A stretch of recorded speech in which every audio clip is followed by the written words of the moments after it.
동물병원이 보이고요. 귀엽다. 그리고 애견보험, 장례 서비스, 프리미엄, 반려동물 등록제, 나홀로죠. 그리고 요새 인기리의 드라마에 나오는 거의 주인공급 떡대도 나옵니다. 자, 오랜만에요. SNS를 통해서 네. 빅데이터 분석을 한번 해볼까요? 네, 저희 도마를 통해서 보니까요. 팔로워를 구한다도 있고 다걸스맨스도 있는데 강아지 키우세요라는 게 또 떠있더라고요. 그래서 확인해 보니까요. 예쁜 강아지가 보이잖아요. 근데 옆에 보니까 동물병원이 있어요. 앞서도 보면 백선 앵커가 처음부터 양육비가 많이 든다 얘기 나오잖아요. 동물병원에 가서 주사도 맞추고 그런다 보니까요. 동물병원을 딱 눌러보니까 의외의 종목이 뜹니다. 이게 대한제분이 뜨는데요. 그래요? 네, 대한제분이 우리 얼마 전에 한번 이규찬 기자가 또 관심 종목으로 딱 한 종목 얘기했던 건데 네. 이 회사가 자회사를 통해서 동물병원을 하고 있어요. 2011년부터인가 지금 하고 있는데 그때 기억하세요? 병동물에서 아, 이리온. 이리온해갖고 이리온이라는 걸 만들었잖아요. 고급 동물병원이에요. 네, 맞습니다. 그쵸? 근데 그게 이제 반려동물의 복합 복합 문화 컴플렉스 그런 건데 거기서 입양도 하고요, 거기서 치료도 하고요, 거기서 또 심지어 유치원도 있고요, 호텔이라든가요, 미용까지 모든 걸한 군데서 모든 걸 하는 토탈 케어 시스템을 하고 있는 것이 바로 대한제분의 자회사가 하고 있는 이리온이다 이렇게 이해할 수 있어 보니까 딱 여기 아마 어떤 분이 이렇게 SNS 했는데 그런 게 뜬 거죠. 이름 잘 지은 것 같아요. 이리온 재밌잖아요. 네. 네. 감성 동향에서는 어떤 것들이 나와요? 반려동물에 대해서 사람들이 트위터나 블로그에서 어떻게 이야기를 하고 있는지 제가 한번 살펴봤더니요. 네. 이렇게 빨간색이 이제 긍정적인 언급들이 나오고 파란색이 이제 부정적인 언급들인데요. 빨간색이 유난히 좀 더 많은데 11월 말쯤에 보면 갑자기 그 부정적인 단어들까지 급격하게 치솟습니다. 이때가 뭐였냐면 웬 사람이 개를 학대한 영상 이런 게 올라오니까 아 고통스럽다, 어처구니 없게 어떻게 이런 짓을 할 수 있냐라는 이런 부정적인 언급들에서 이게 갑자기 좀 급상승했는데요. 좀 동물 학대 문제도 항상 보면 사람들한테 좀 이렇게 공분을 사고 간혹가시 꼭 이렇게 한 번씩 사고가 터져요. 그러니까 동물 학대도 정말 우리 앞으로는 이게 더 처벌이 강화된다고 하니까 좀 주의해야 될 부분인 것 같아요. 네, 자 그럼 반려동물과 관련해서 산업 시장 규모를 우리가 한번 경제적으로 접근을 한번 해볼게요. 네, 사실 반려동물 시장 같은 경우는 우리나라에서 가장 일단 좀 주목해야 될 게 사료죠. 일단 먹고 살아야 되니까 사료 시장이 굉장히 크고 있는데요. 농업경제연구소에 따르면은 우리 사료 관련된 시장 그리고 반려동물 관련된 식품, 서비스, 용품 시장이 먹는 게 우선이니까. 그렇죠. 작년에 9천억 원 규모라고 해요. 뭐 적지 않은 규모인데 이게 2000년부터 2012년까지 연평균 성장률이 14.3%나 된다고 하는데요. 2020년 가면 이게 무려 6조 원 규모로 커질 거라고 생각합니다. 근데 사실 보면 아직까지는 우리나라가요 외국 업체의 동무대가 되고 있어요. 네슬레라든가 마스 이런 거 아마 강아지 키우시면 다 아실 텐데요. 70% 이상 차지하고 있고요. 중소업체들이 조금씩 하려는데 잘 안 됐어요. 근데 재미나는 것이 이마트 있잖아요. 이마트가 독자적인 PB 브랜드라고 해요. 자체 브랜드로 해갖고 만든 게 MM독이라는 걸 만들어갖고요. 매년 지금 성장을 하고 있어요. 매년 연평균 2자릿수 이상의 성장을 하고 있고요. 올 2월 달에는요 CJ 제일제당 이 사업에 뛰어들었어요. 브랜드가 오프레시라는 걸 만들었거든요. 천연 동식물성 재료 외에는요 인공적인 어떤 첨가물은 전혀 넣지 않았다는 것을 했는데요. 사실 이것도 아무것도 아닙니다. 뭐냐면 그다음에 또 풀무원이 나왔어요. 다 비켜라 하면서 풀무원이 나왔는데 풀무원이 나왔고 완전히 이 친구들은 유기농 제품이에요. 유기농 재료가 50에서 90%까지 첨가되면서 완전히 프리미엄 시장을 잡겠다고 나섰죠. 이야, 대단합니다. 사람도 비싸서 못 먹는다는 잘 못 드시죠? 집에서 유기농 잘 못 드시죠? 비싸서. 근데 그런 개가 먹네요. 여기서 이제 그게 나오잖아요. 개팔자가 상팔자다. 맞습니다. 저도 페리스 힐튼의 강아지로 태어나고 싶다는 생각 여러 번 했어요. 근데 반려동물을 키우는 가정이 얼마나 되나요? 국내 가정 비율로 따지면 17.9% 정도 되는데요. 그 마리수로 따지면 뭐 개가 한 440만 마리 정도 되고요. 고양이, 반려묘라고 부르죠. 고양이도 한 116만 마리로 추정이 된다고 합니다. 뭐 합치면 500만 마리 훨씬 넘어가니까 적지 않은 규모인데 그렇게 그 반려동물 키우는 인구가 1000만 명이 넘어가다 보니까 이 시장이 뭐 아무래도 자꾸 커지잖아요. 그러니까 유통업체들이 이런 반려동물 소비자들을 좀 공략하기 위해서 적극적으로 좀 나서고 있다고 합니다. 이마트와 롯데마트가 각각 2010년하고 2012년에요. 반려견 전문 매장을 열었어요. 그래서 올 초에는 홈플러스까지도 반려동물 서비스 전문관 아이러브 펫을 운영하고 있는데요. 이걸 개장하면서 이제 마트들까지도 경쟁에 뛰어든 상황이죠. 네, 그래요. 우리가 반려동물이라고 하면 개, 고양이 생각하지만 뭐 고슴도치나 다람쥐, 원숭이, 뱀 이런 거 특이한 것까지 합치면은 더 그 규모는 클 것입니다. 요즘 핫한 반려동물이 있다면 우리가 한번 언급이 되었던 막장 드라마였죠. MBC의 오로라 공주에 나오는 거의 주연급으로 나오는 떡대인데요. 맞아요. 아세요? 보신 적 있으시죠? 이 드라마에서 사실 네. 사람들이 워낙 많이 죽어나가니까 사람들이 막 욕도 하고 그랬는데 네. 정작 주인공의 오로라의 반려견인 떡대는 아직까지도 생존하고 있습니다. 그래서 하는 말이 사실은 모두 다 죽고 떡대만 살아남는 떡대 주인공설까지 등장할 정도인데 네. 분량도 적지 않아요. 그래서 실제로 거의 주인공에 맞먹는 규모라고 해요. 사실 네. 그 떡대가 보면 여기 보면 그것도 혹시 보셨어요? 말풍선이라고 말풍선으로. 대사까지 나오잖아요. 이게 네. 보면 속으로 보면 제가 어이없다는 생각을 했는데요. 제가 더 깜짝 놀란 건 벌써 자막이 먼저 나가서 약간씩 그 상해는 아이고 저게 정말이에요? 저게 보면 짜증이 나죠. 어찌 보면요. 이게 저보다 훨씬 돈을 많이 버는 친구거든요. 아유, 네. 이게 하루 출연료가 얼마인지 아세요? 하루 출연료?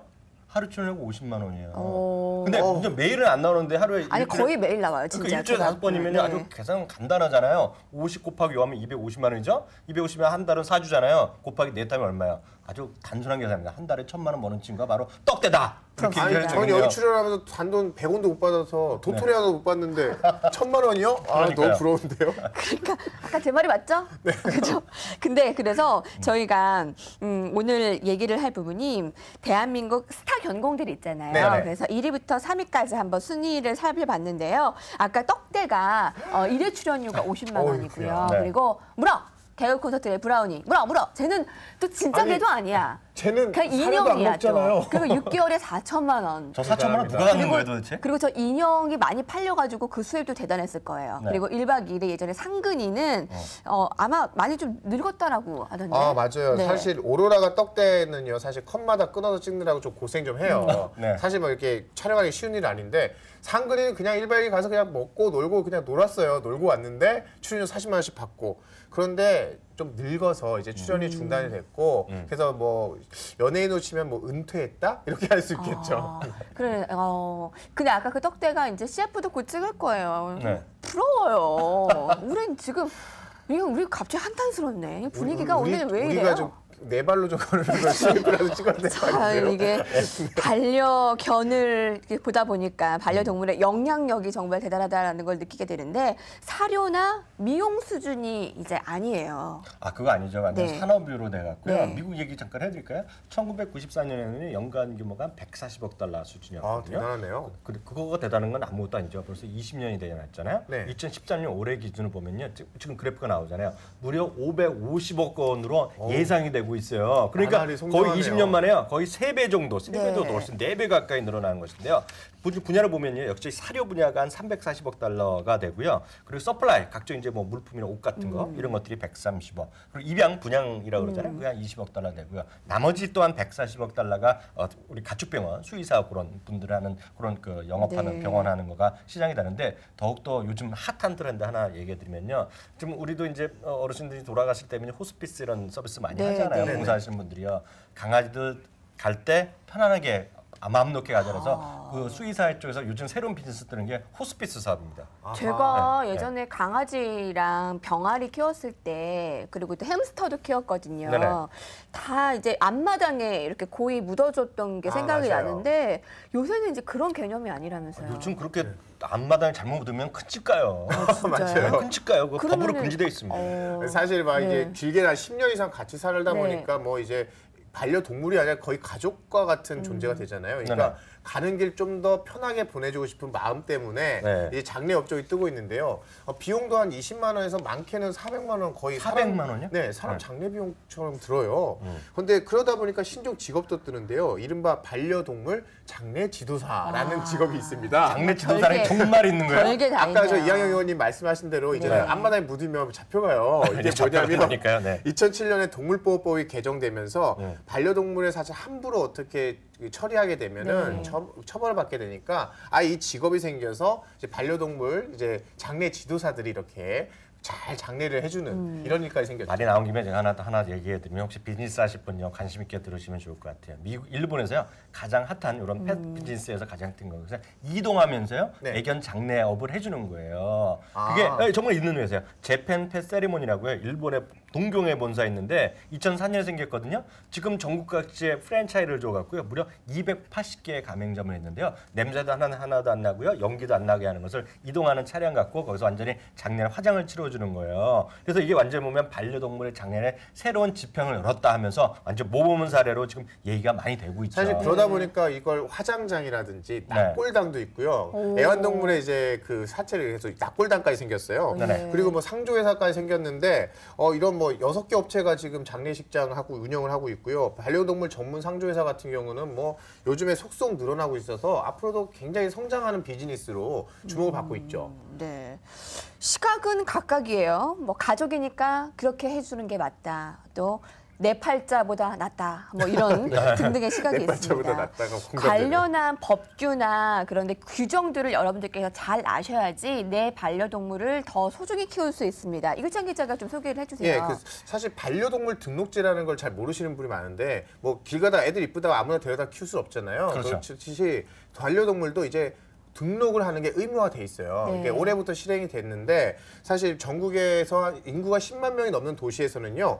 모두 소유주가 애완경을 등록해야 되는데 이른바 경공들의 주민 등록 같은 겁니다. 이걸로 이제 예방 접종도 체크하고요. 유기견 생기를 찾아도 주는데 이거 비용이 몸에다가 이제 RFID 칩을 박는 게 2만 원이고요. 그 외장형이 15,000원 그리고 이렇게 목걸이 걸어주는 게 10,000원 네. 이렇게 정도 비용이 든다고 해요. 아까 우리 백선아 앵커의 강아지 쫑이는 등록을 했는지 모르겠네. 했을 것 같은데요. 네, 근데 만약에 등록을 안 하면 어떻게 돼요? 백선아 거 빨리 얘기해 줄 것 같은데요. 잘못하면 저 친구 큰집 갈 수가 있어요.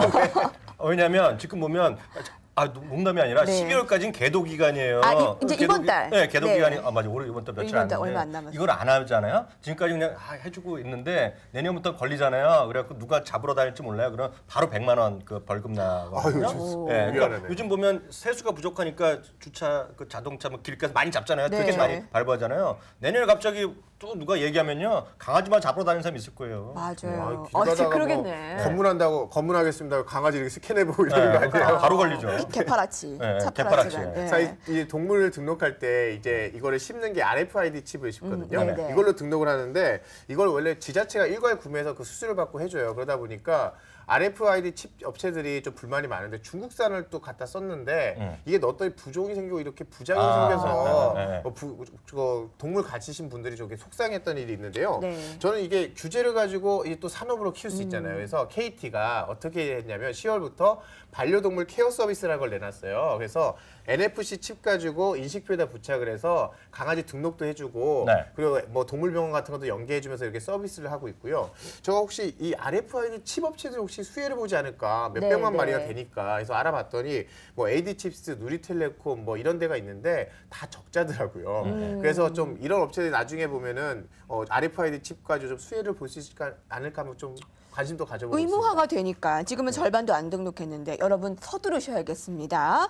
애완견 가지고 계신 분들 등록하셔야 돼요. 내년 1월부터 벌금이래요. 네, 맞죠? 앞으로 그 반려견 시장이 어느 정도로 더 성장할 것이라고 저기 예상하세요? 그 얘기 먼저 해드리면요. 벌금도 한 2번 하다가 경고받잖아요. 안 받으면 정말 큰 집 가는 수가 나오는 것이 거기다 써 있어요. 그러니까 정말 꼭 하셔야 됩니다. 네, 이거 네, 하셔야 네. 될 것 같고 예전에 첩보 영화 보면 이렇게 몸에 막 칩 씹는 것들 많이 나오는 거 있잖아요. 영화 보면은요. 네. 저 사실 TV 봤거든요. 넣는 거. 근데 강아지가 좀 아파하는데 그게 훨씬 더 안전하다고 그런 얘기 하더라고요. 그러니까 꼭 좀 하셨으면 좋을 것 같아요. 그건 그렇고요. 지금 왜 이렇게 반려동물을 늘어나는지를 제가 해외 사례를 봤더니요. 미국에서 이런 통계를 했는데요. 1인 가족이 늘어나잖아요. 그러니까 외롭잖아요. 그러니까 1인 가족이 늘어나는 것과 반려동물을 키우는 것이 정해관계를 가더라고요. 보니까 우리나라가 지금 현재요. 최근에 현재 보면 1인 가족이 지금 한 15% 정도 되거든요. 근데 이게 10년 전만 하더라도 5% 6%밖에 안 됐어요. 근데 2035년 되면 25%. 그러니까 네 가구 하나가 1인 가족이라는 거예요. 1인 가족이니까 외롭잖아요. 그쵸. 그러다 보니까 반려동물이 늘어나는 것이 미국, 일보다 똑같이 똑같은 사례더라고요. 그리고 또 앞으로 고령화 사회 진입하게 되면은 우리나라가 그 혼자 되시는 또 노인분들 계시잖아요. 그렇죠. 이분들이 예. 좀 반려동물을 좀 키우게 될 텐데 특히 우리나라 같은 경우 노인들의 자살률이 1위예요. 정말 슬픈데 이런 분들이 좀 힐링을 위해서도 또 이제 반려동물을 키우게 되고 그렇게 되면 또 앞으로도 반려동물 시장이 더 커지지 않을까 싶은데 제가 관련해서 한번 평생을 고양이와 함께 반려동물과 함께 살아오신 일본의 한 할머니의 사진을 보시면 흐뭇해질 사진 와, 한번 준비해봤습니다. 정말요? 아이고, 저희 가족인가 봐요. 네, 저 할머니가 저 고양이죠? 고양이와 네, 아, 함께 이렇게 86세. 가족이 딱 둘이에요, 저렇게. 정말 가족같이 느껴지고요. 네, 농사를 짓고 사시는데 고양이가 농사 지을 때도 따라다니면서